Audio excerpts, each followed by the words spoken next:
बता रही है इनको ऐसा ही पति प्राप्त होने वाला है।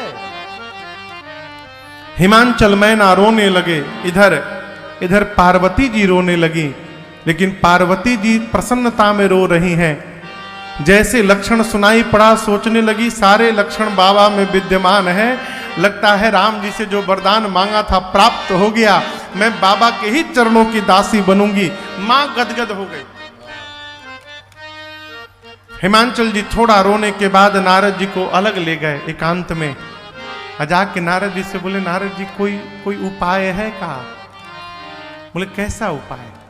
बोले दूल्हा चेंज करने का कोई स्कीम हो आपके पास, दूल्हा बदल दिया जाए। नारद जी बोले, हिमांचल जी हमारे बाबूजी ने आपके बिटिया के भाग्य में जो रेखाएं खींच दी हैं, इस ब्रह्मांड में उसको कोई मिटाने वाला नहीं है, दूल्हा तो ऐसा ही मिलेगा। लेकिन हम एक बात बताएं आपको, समर्थवान व्यक्ति में दोष नहीं होता है। देखिए हम लोग तो गांव के लोग रहने वाले हैं, शहरों में कहीं कहीं बड़े बड़े घर के लोग फाटल कपड़ा पहन के घूमत है। आप भी देखे होंगे पैंट फटा रहता है, मानो कुकुर नोचले होके दांत से। हाँ। कुत्ता जब काट ले तो वैसे ही होता है पैंट, इधर फटा, पीछे फटा, आगे फटा, और जो जितना फटा है उसका उतना दाम है। हाँ। अरे एक बार तो हम बंबई से कलकत्ता जा रहे थे, सुबह का समय था, एयरपोर्ट पे हमरे बगल में एक आदमी जहाजी में आके बैठा साहब। अब उसका पैंटवा देख के हमको शर्म आ रही थी। लगभग 55 साल का आदमी, इतना छोटा पैंट पहना था वो कि उसका पैंट देख के अपने लाज आ रहा। ये क्या है? बड़ा आदमी जो होता है ना वो कुछ पहने, उसमें लोग दोष नहीं देखते, फैशन है। और छोटा आदमी यदि फटा पहन ले तो कहते देखो दरिद्र है, इसके पास कपड़ा भी ठीक का नहीं है, फाटल कपड़ा पहन के घूम रहा है। समर्थमान व्यक्ति में दोष नहीं दिखता। नारद जी ने उदाहरण दिया, विष्णु भगवान सर्प पे सोते हैं, शेष सैया पर।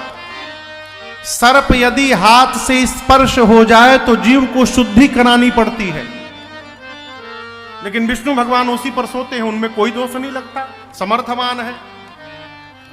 गंगा जी में जो बही जाए, गंगा जी कभी अपवित्र नहीं होती हैं, क्यों? समर्थवान है। अग्नि में जो भी झोंक दो, अग्नि पवित्र है, क्यों? समर्थवान है।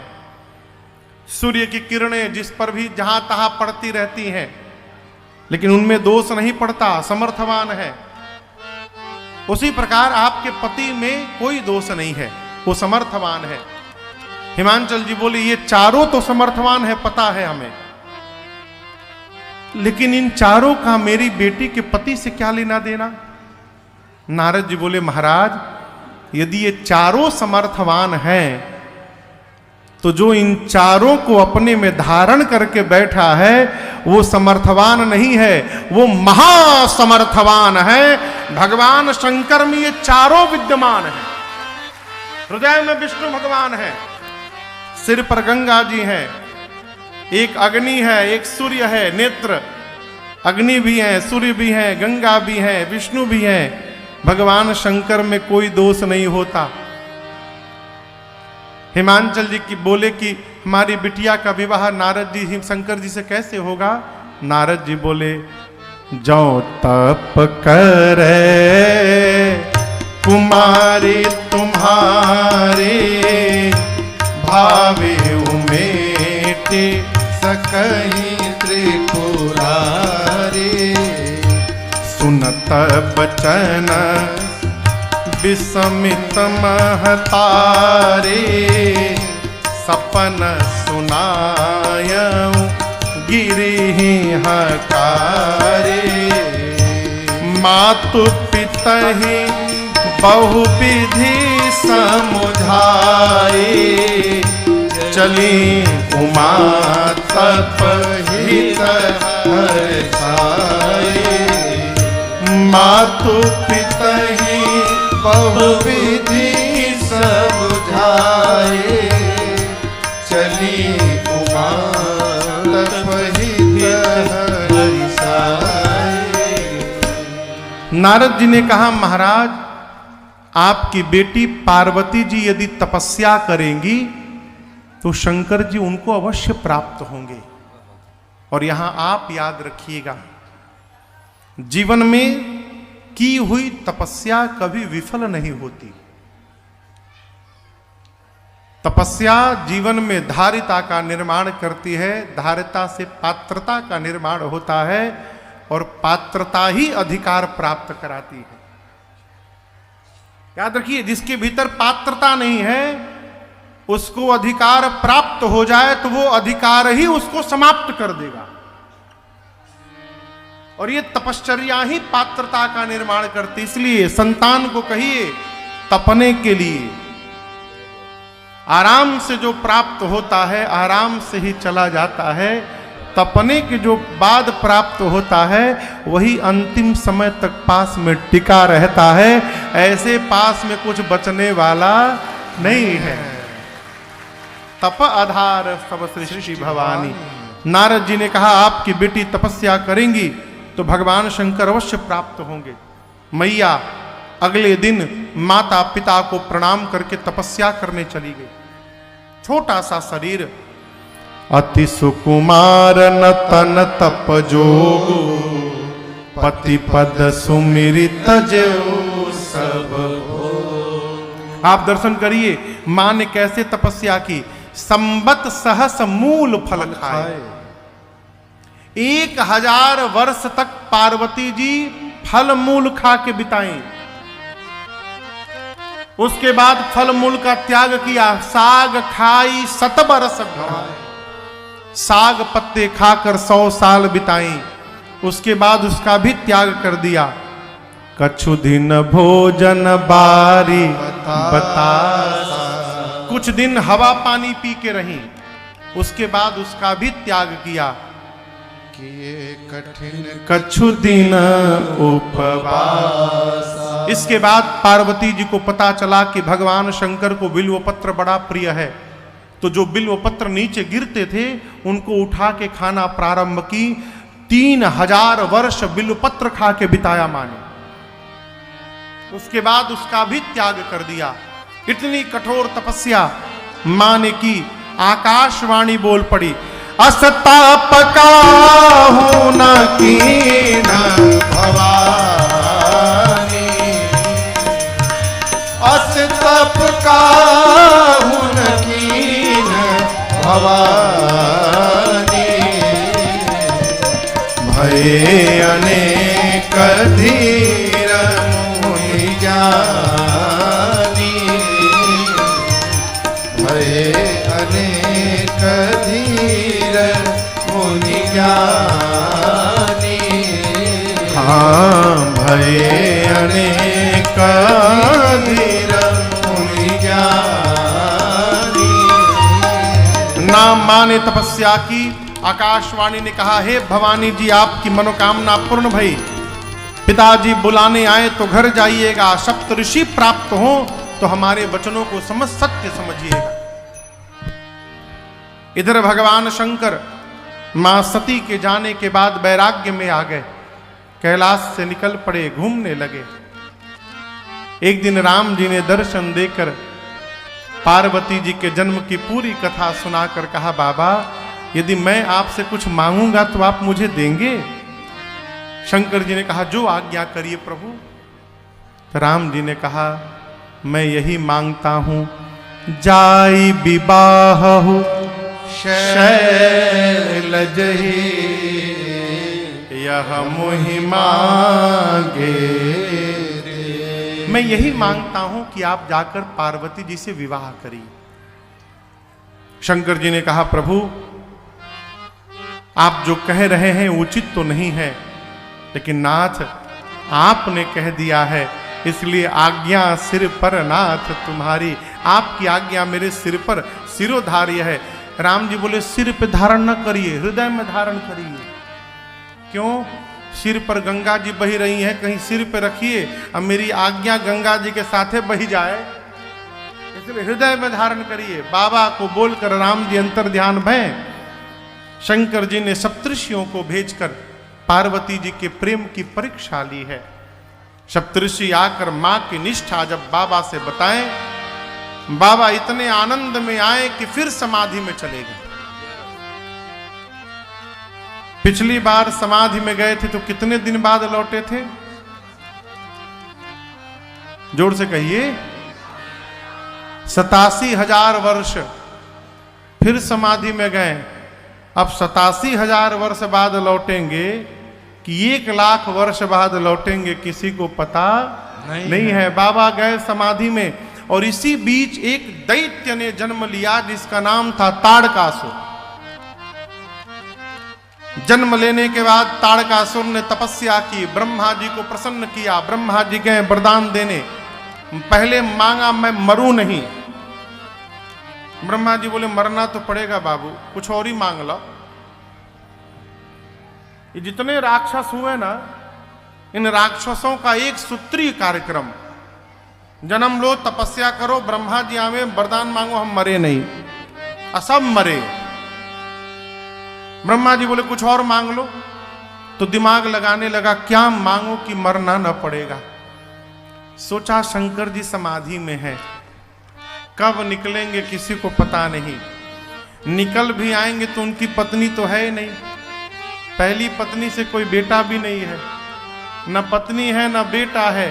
तो वरदान क्या मांगा कि शंकर जी के तेज से जो संतान जन्म ले उसी के हाथों मेरी मृत्यु हो। ब्रह्मा जी बोले तथास्तु, ऐसा ही होगा। वरदान मिला, लगा देवताओं को मारने। कौन? ताड़कासुर। देवता भगे ब्रह्मा जी के पास जाकर बोले ये तो मर ही नहीं रहा है, कैसा वरदान मांगा है? शंकर जी बोले ऐसा ऐसा वरदान मांगा है। इंद्र बोले फिर तो मर भया। ब्रह्मा जी बोले नहीं नहीं, अवश्य मरेगा। कन्या तैयार हो गई है विवाह के लिए, आप लोग केवल दूल्हे को तैयार करिए बस। इंद्र बोले सुनिए, तारकासुर तो बाद में मारेगा, शंकर जी को समाधि से जो बाहर लाने जाएगा बाबा पहले मार डालेंगे उसको। ब्रह्मा जी बोले आप लोग न जाइए, कामदेव को बुलाकर उनको भेजिए।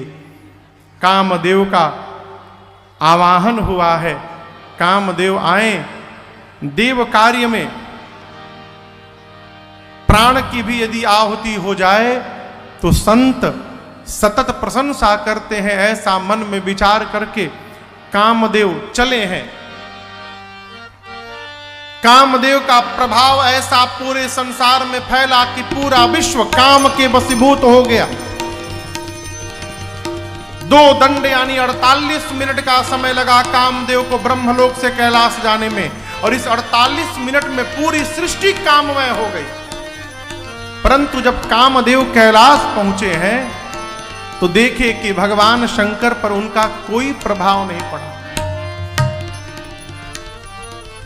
क्रोध में आ गए, एक आम के वृक्ष पर पत्तों के पीछे छिपकर अपने धनुष पर 5 बाण चढ़ाकर कामदेव ने भगवान शंकर के हृदय में उतार दिया।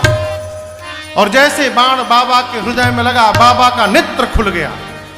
लगे देखने किसने मारा, तब तक अचानक पत्तों के पीछे छिपे कामदेव पर दृष्टि गई। तापसीवती सर नयन उघारा, चितवत का भयं जरि छारा, चितवत का भयं जरि छारा, चितवत का भयं जरि छारा।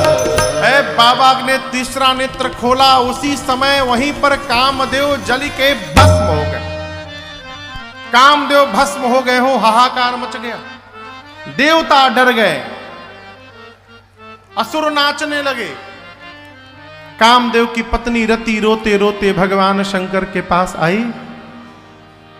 रति ने कहा आपने मेरे पति को क्यों मारा? शंकर जी ने कहा जो राम को हटाकर काम का प्रवेश कराए उसको मारना ही धर्म है, इसलिए मैंने मारा उसको। रति ने कहा प्रभु मेरे पति आपको आपका वचन याद दिलाने आए थे। आपने राम जी को वचन दिया है कि आप पार्वती जी से विवाह करेंगे और वचन देकर आप समाधि में बैठ गए, इसका स्मरण दिलाने आए थे। आपने मेरे पति को मार दिया। बाबा को दया आई, बोले रति अब ते रति तव नाथ कर होय ही नाम अनंत बिनु बपु व्यापी सब ही पुनि सुनु निज मिलन प्रसन्न। रति आज के बाद आपके पति का नाम अनंग होगा और वो बिना शरीर सब में व्याप्त होंगे। मैं वचन देता हूं आपको, द्वापर में जब परमात्मा श्री कृष्ण धरती के भार का हरण करने के लिए अवतार लेंगे तो उस समय भगवान कृष्ण के पुत्र प्रद्युम्न आपको पुनः पति के रूप में प्राप्त होंगे। ये मेरा आपको वचन है। रति प्रणाम करके गई। रति के जाने के बाद जितने देवता हैं सब ब्रह्मा जी विष्णु भगवान के साथ कैलाश पहुंचे हैं, आए हैं तो साथ साथ, लेकिन भाषा सबकी अलग अलग है। एक देवता ने कहा बोलिए भूतनाथ भगवान की जय। एक देवता ने कहा नहीं बोले ना कुछ, देखो मैं बोलूंगा तो बोलेंगे। बोलिए विश्वनाथ भगवान की जय। तीसरे ने कहा मैं ट्राई करता हूं, बोलिए गंगाधर भगवान की जय। गोस्वामी जी कहते पृथक पृथक तीन कीन प्रसन्ना। सारे देवता अलग अलग प्रशंसा किए। बाद में देवताओं ने कहा मिल करके करते हैं। देवता मिलकर प्रार्थना किए, बाबा प्रसन्न हुए। पूछे क्यों आए हैं? ब्रह्मा जी बोले प्रभु सकल सुरन के हृदय अस शंकर परम उछा निज नयननि देखा चाही नाथ तुम्हार विवाह। ब्रह्मा जी बोले प्रभु सारे देवता अपनी आंखों से आपका विवाह देखना चाहते हैं और आप समझिएगा ये बिल्कुल झूठ है। किसी भी देवता को शंकर जी के विवाह से कोई मतलब नहीं है। ये तो विवाह इसलिए कराने आए हैं कि विवाह के बाद जो लड़का होगा वो राक्षस को मारेगा, यदि जान रहे हैं। लेकिन जानकर भी बाबा कुछ बोल नहीं रहे हैं, मुस्कुरा रहे हैं। यही देव आप समझ नहीं रहे पिताजी ऐसा हुआ था। हाँ बाबू ठीक कहता रहे। मुखिया कौन? जिसको सब पढ़ावे और चुपचाप पढ़े और मुस्कुराता रहे, समय आने पर उत्तर दे, वो मुखिया है। ब्रह्मा जी बोले प्रभु देवता आपका विवाह देखना चाहते हैं। आपने तो राम जी को वचन भी दिया है। बाबा बोले जी दिया है। तब आज्ञा। शंकर जी बोले तैयारी करिए। ऐ देवता लोग पुष्प की वर्षा करने लगे, दुंदुभी बजाने लगे, बोलने लगे बोलिए शंकर भगवान की जय। सप्तऋषि गए, मुहूर्त लेकर आए हिमांचल जी के नगर से। ब्रह्मा जी देवताओं को मुहूर्त बांच के सुनाए। शंकर जी का विवाह कहिया होता है? हाँ, लेकिन उस दिन हुआ नहीं था। लोकाचार में हम लोग मनाते हैं शिवरात्रि को। बाबा के विवाह की तिथि है बैसाख महीना, शुक्ल पक्ष, तिथि पंचमी की और दिन था गुरुवार का। बैसाख शुक्ल पक्ष पंचमी तिथि, दिन गुरुवार का। ब्रह्मा जी ने सभी देवताओं को मुहूर्त बांच करके सुनाया। और कहा अमुक तिथि को सभी देवता शाम को ठीक 5 बजे बाराती बन के कैलाश आएंगे। 5 बजे बारात निकलेगी। एक विशेष सूचना नोट, गांव के कार्ड में, शादी विवाह के कार्ड में निचवा नोट लिखा रहता है ना कि बारात हमारे निज निवास स्थान से 3 बजे संध्या बेला में अमुक गांव के लिए प्रस्थान करेगी, लिखा रहता है ना। और उसके ऊपर 2 ठे भगिना भतीजा का भी लिखा रहता है, हमने मामा चाचा की शादी में जुलूल जुलूल आइएगा, है। यहां शंकर जी के विवाह में ब्रह्मा जी नोट बताएं कि सारे देवता अपने अपने विमान और वाहन के साथ आएंगे। दूल्हे की ओर से बारातियों के लिए किसी भी प्रकार के वाहन की व्यवस्था नहीं की गई है। दूल्हे के वाहन हो जाओ ये ढेर है बहुत, इसलिए अपने अपने निजी वाहनों द्वारा सभी बाराती 5 बजे शाम को पहुंचेंगे। बाराती अपने अपने घर गए और बाबा के विवाह की तिथि आ गई। बाबा गोस्वामी जी कहते हैं, लगे सवारन सकल सुर वाहन विविध विमान,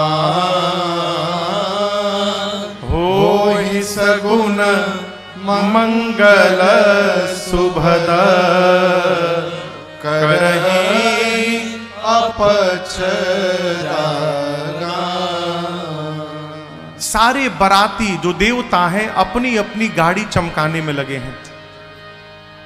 यहां गोस्वामी जी कहते हैं विष्णु भगवान गरुण जी पे चलते हैं, गरुण पर। विष्णु भगवान गरुण को नहलाकर उन पर चांदनी ओढ़ा रहे हैं, तिलक लगा रहे हैं, माला पहना रहे हैं। इंद्र अपने ऐरावत हाथी जो सफेद रंग का हाथी है उसको चमका रहे हैं, फुलेल लगा रहे हैं, खूब बढ़िया ओढ़ना ओढ़ा रहे हैं। बगल में यमराज करिया भैंसा लेके खड़े हैं आपन। देखिए इंद्र के वाहन इतना गोर, हमार वाहन करिया, लगे भैंसा को रगड़ने। इंद्र बोले कितनो रगड़बा गोर होके वाला नहीं खे। वो अपने करिया भैंसे को रगड़ रगड़ के धो रहे हैं, उस पर बैठने के लिए चांदनी लगा रहे हैं, हैं? कुबेर के पास पुष्पक विमान है, हवाई जहाज। उस समय भी हवाई जहाज था। कुबेर अपने पुष्पक विमान पर लड़ियां लगा रहे हैं, लाइट सजा रहे हैं, हैं? वरुण जी मगर पे चलते हैं, वो मगर को सजाने में लगे हैं। ब्रह्मा जी हंस पे चलते हैं, वो हंस को सजा रहे हैं। अग्नि नारायण किस पे चलते हैं? किस पर? हाँ सही बोले। अग्नि देवता बकरा पे चलते हैं, बकरे पर। वो बढ़िया दाढ़ी वाला बकरा अपन बनाए हैं, वो बकरे पे चल रहे हैं। पवन देवता मृग को सजा रहे हैं। सभी देवता अपनी अपनी गाड़ी सजाने में लगे हैं। किसी भी देवता को चिंता नहीं है कि जिस दुल्हवा के बारात में चलना है उस दूल्हे को कौन सजाएगा। कोई नहीं आया। शंकर जी परेशान नहीं है, लेकिन बाबा ले पतले जितने हो 10 mm से पतले वाले सब बाहर निकलो। जितने पतर का सांप है सब बाहर निकल गए। उसमें से सुंदर सुंदर सांपों को निकालकर 25-30 सांपों को एक साथ पकड़ के सबका सिर ऊपर किया, सिर के पास बांधा और ले जाके बाबा के जटाओं के मुकुट में ऊपर से पहना दिया। जटाओं में सर्पों का मुख ऊपर हो गया, सबके पूंछ शंकर जी के आगे झूलने लगे।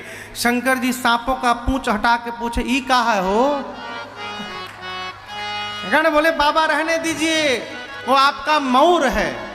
बोला बहुत सुंदर बहुत सुंदर। श्रृंगार शुरू हुआ सिर से। कान में कुंडल पहनते हैं ना, कुंडल कान में कुंडल, हाथ में कंगन, बाजूबंद बनाया गया। सोना का नहीं, सांप का कुंडल बना। लेकिन देखिए गणों ने मैचिंग का पूरा ध्यान रखा है। इन्हें कि यहाँ हरियर सांप लगा दिए, यहाँ पियर लगा दिए ना। जैसा सांप इधर है वैसा बिल्कुल ऐसा यहाँ एकदम मिसमैच न दिखाई पड़े। सांप का कुंडल बना। कंबल और अश्वतर नाम के सर्प से कुंडल बना। करकोटक और कुल्की नाम के सांप से कंगन बना, दोनों देखने में एक जैसे। शंख और पद्म नाम के सर्प से शंकर जी का बाजूबंद बना, यहां लगाया गया। वासुकी सर्प को एक गण लेकर बाबा के सीने पे लपेटने लगा कंधे से। शंकर जी बोले ये क्या कर रहे हो? बोले बाबा आप इसको छूइएगा मत, ये आपका जनेऊ है। वासुकी सर्प से यज्ञोपवीत बना, सिर से पांव तक गणों ने बाबा को सांप से सजा दिया हो। एक गण बोला अरे फेशियल नहीं हो पाएगा, कम से कम पाउडर ही लग जाता बाबा को तो कितना बढ़िया होता। अब कैलाश में पाउडर कहाँ से आए? तो एक गण दौड़ा स्मशान, अभी अभी चिता शांत बैठी, चिता के भस्म को उठा के लाया और सिर से पांव तक बाबा के शरीर पर भस्म का सब लेपन कर दिए। लगाए नहीं, पोत दिए सब। लगाना पोतना बिल्कुल अलग है। लगाना माने लगा के मिला देना, अब पोतना माने छाप देना। गणों ने सिर से पांव तक भस्म का लेपन कर दिया बाबा के शरीर पर। 3 नेत्र हैं। एक तो शंकर जी पहले से गोरे हैं, कपूर की तरह गोरे हैं। कर्पूर गौरम करुणावतारम, गोरा शरीर, मुख गोरा, इधर ये गोरा, अब बीच में गला नीला, कितना सुंदर चमकता होगा। नीलकंठ, सिर पर देव नदी मां गंगा है, ललाट पर चंद्रमा चमक रहे हैं। एक हाथ में त्रिशूल, एक हाथ में डमरू। एक गण ने कहा कि सब तो हो गया, गला सुना लग रहा है, माला दूल्हा कोई नहीं पहना है। एक गण ने कहा माला हम बहुत ट्राई किए थे लेकिन बर्फ में मले नहीं मिल रहा है, और जो माला मिलेगा वो जल्दी खराब हो जाएगा। एक गण बोला एक माला हम ऐसा जानते हैं बनाना जो कभी खराबे नहीं होता है, बोला बस वही पहना दो। वो गण गया श्मशान। अब की बार श्मशान से 40-45 खोपड़ी उठा के लाया, नरमुंड, और एक लंबे पतले सांप में सभी खोपड़ियों को डालकर सर्प का सिर पूंछ आपस में बांधकर अब बाबा के गले में पहना दिए खोपड़ी की माला। बोले ये माला ही कभी खराब होने वाली नहीं है, हमेशा इसी तरह चमकती रहेगी। खोपड़ी की माला पहने बाबा, हाथ में त्रिशूल डमरू लिए, और जैसे शंकर जी खड़े भय, गणों ने देखा कि बाबा तो कुछ पहने ही नहीं है। एक गण बोला प्रभु दूसरे के घर में जाना है, हंसी हो जाएगी, कुछ पहन लीजिए। बाबा बोले आदत नहीं है। बोले आज एक बार, एक दिन के लिए पहन लीजिए।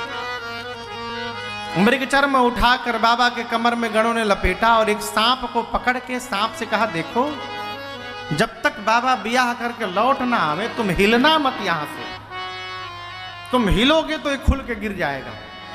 सांप बोला बिल्कुल नहीं हिलूंगा। कमर में मृग चर्म लपेट के गणों ने उसी सांप से बांध दिया। अब आप बाबा के स्वरूप का दर्शन करिए, कल्पना करिए, जटाओं का मुकुट है, उस पर सर्पों का मौर लगा हुआ है, 3 नेत्र है, गोरा शरीर, पूरे शरीर पर भस्म लिपटा हुआ है, गले में नीलकंठ, ललाट पर चंद्रमा, नदी गंगा सिर पर, एक हाथ में त्रिशूल, एक हाथ में डमरू। अरे कर त्रिशूलारो डमरू विराजा, कर त्रिशूलारो डमरू विराजा। अब तक चले बसह चढ़े बाजहि बाजा, चले बसह चढ़े बाजहि बाजा, चले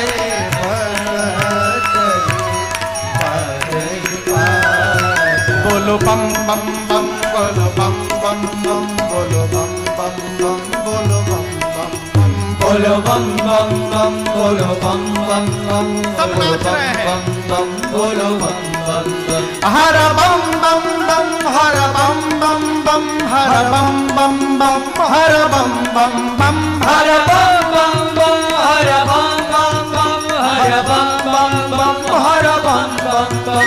ओम नमः शिवाय, ओम नमः शिवाय, ओम नमः शिवाय, ओम नमः शिवाय, ओम नमः शिवाय, ओम नमः शिवाय, ओम नमः शिवाय, ओम नमः शिवाय, ओम नमः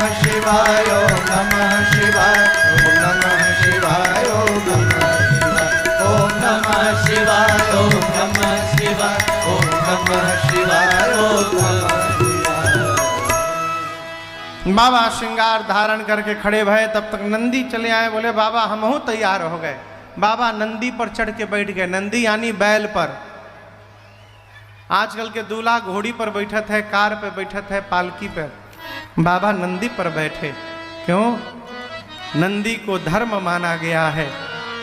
शंकर जी धर्म पत्नी का वर्ण करने जा रहे हैं, इसलिए धर्म पर आरूढ़ होके जा रहे हैं। अस्तु बाबा नंदी पर विराजमान हुए। जैसे 5 बजा शाम का सारे देवता अपनी अपनी देवियों के साथ बाराती बन के आए। सभी देवता कैलाश पहुंचे, सभी देवती देवियां एक साथ एकत्रित भई और आपस में खुसुर फुसुर शुरू की। चले कि एक बार दुल्हवा देख लेबे कि कैसन लागता दुल्हवा। बाबा का एक गण दिखाई पड़ा तो एक देवी ने कहा कि कहाँ है? गण ने पूछा के अरे दुल्हा सरकार कहाँ बानी? गण ने कहा ढेर देखे के मन करता ना, आई सब है। गण लेकर गया देवियों को और दूर से शंकर जी को दिखाया। बाबा बैल पर बैठे थे त्रिशूल डमरू लेकर। गोस्वामी जी कहते हैं देवियों ने जैसे शंकर भगवान को